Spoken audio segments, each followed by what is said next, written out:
여러분 안녕하세요. 아로가원의 아로입니다. 여러분 혹시 이명, 돌발성 난청, 이관개방증과 같은 귀 질환뿐 아니라 그 외의 다양한 질병을 치유하기 위해 어떤 도움되는 음식을 먹어야 하나 찾고 계신가요?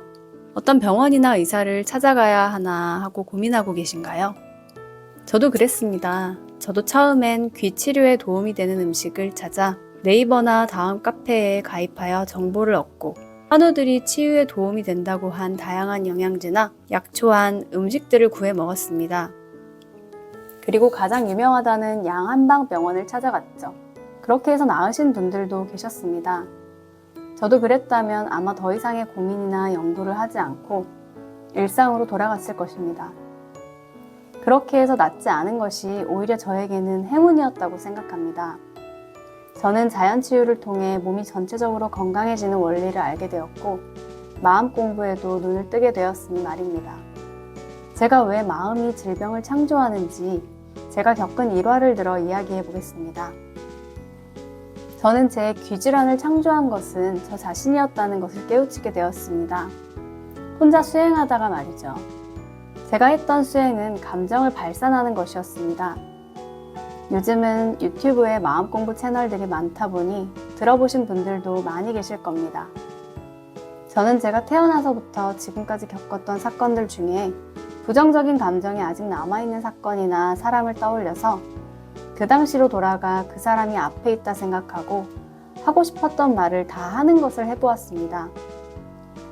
1살 때부터 지금의 나이까지 떠오르는 모든 사건들과 사람들을 메모한 뒤 충분히 하고 싶은 말을 하고 한 뒤엔 펜으로 지워나가며 쌓인 생각과 감정을 말로 하고 다 풀어냈습니다.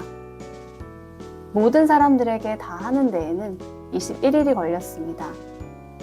그런데 그 수행을 하다가 제가 가장 많이 하는 말에 저도 놀라게 되었습니다. 그 말이 뭐였는지 짐작이 되시나요? 그 말은 바로 듣기 싫어 라는 말이었습니다. 제가 그 말을 가장 많이 하고 있는 것이었습니다. 그걸 자각하는 순간에 얼마나 놀랐던지요. 아, 내가 듣기 싫다는 마음을 갖고 있었구나. 사람들이 하는 말을 들을 때 이 마음을 표현하지 못하고 늘 억누르고 있었구나 라는 것을요. 가장 뿌리 깊이 들어가 보니 제가 가장 듣기 싫어했던 대상은 바로 가족이었습니다.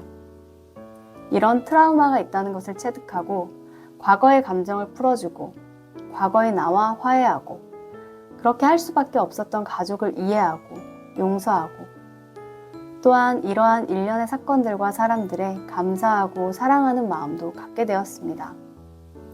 이런 깨우침이 있고 얼마 뒤 유튜브 세정TV를 통해 알게 된 인생을 지배하는 길이라는 책을 보다가 이 내용을 잘 설명해 놓은 구절과 사례를 보게 되었습니다.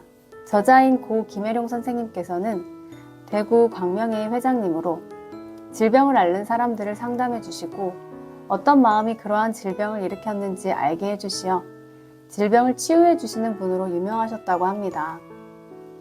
한 아주머니가 귀에 문제가 생겨 찾아왔는데 바로 시어머니의 이야기를 듣기 싫어해서 그 질병이 왔음을 이야기해 주시고 그러했던 자신의 마음가짐에 대해 진심으로 상대에게 참여하고 감사하자 질병이 나았다는 이야기를 해주고 계셨습니다. 책에서는 듣기 싫은 마음이 귀에 문제를 만들고 보기 싫은 마음이 눈에 문제를 만들고 남의 밥줄을 끊는 업을 지으면 자신이 음식을 제대로 못 먹게 되는 결과가 온다는 다양한 사례를 이야기해 주십니다. 그 책을 통해 다시 한번 마음이 어떻게 질병을 창조하고 있는지 돌아볼 수 있었습니다.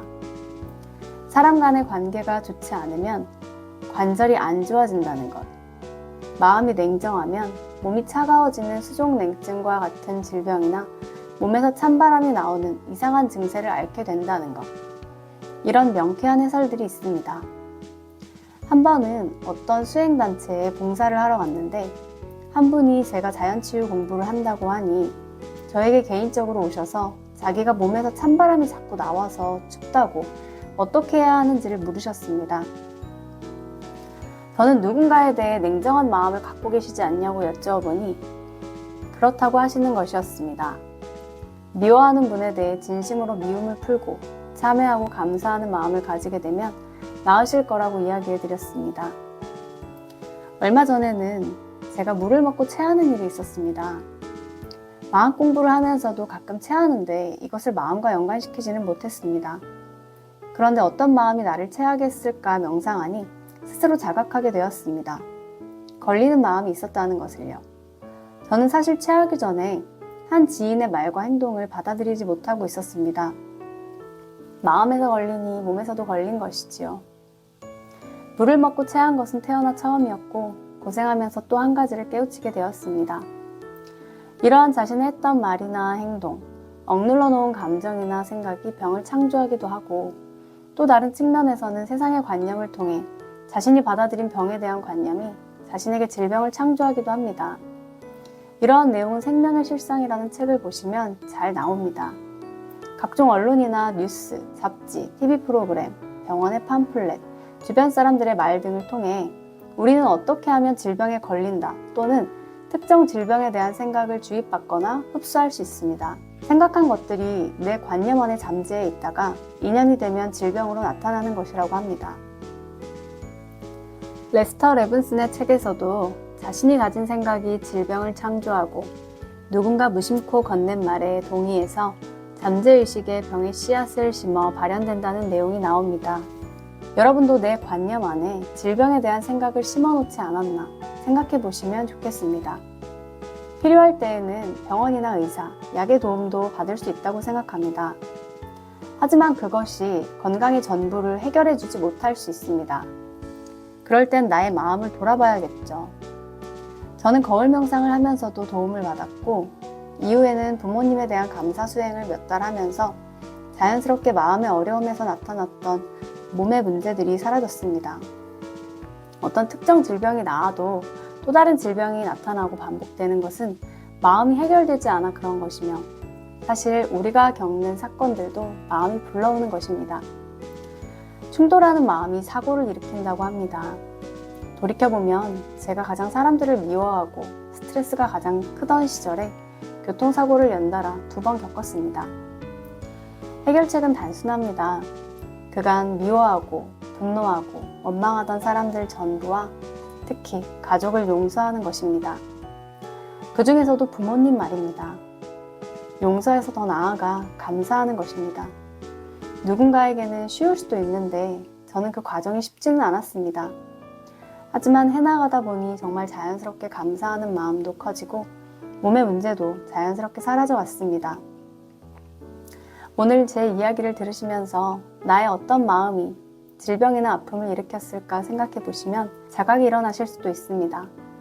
누가 알려주지 않아도 내 안에서 답이 일어날 수 있습니다. 잠시 명상이나 산책해 보시면서 스스로와 대화해 보시면 어떨까요? 오늘도 건강하고 평안한 하루 되세요. 감사합니다.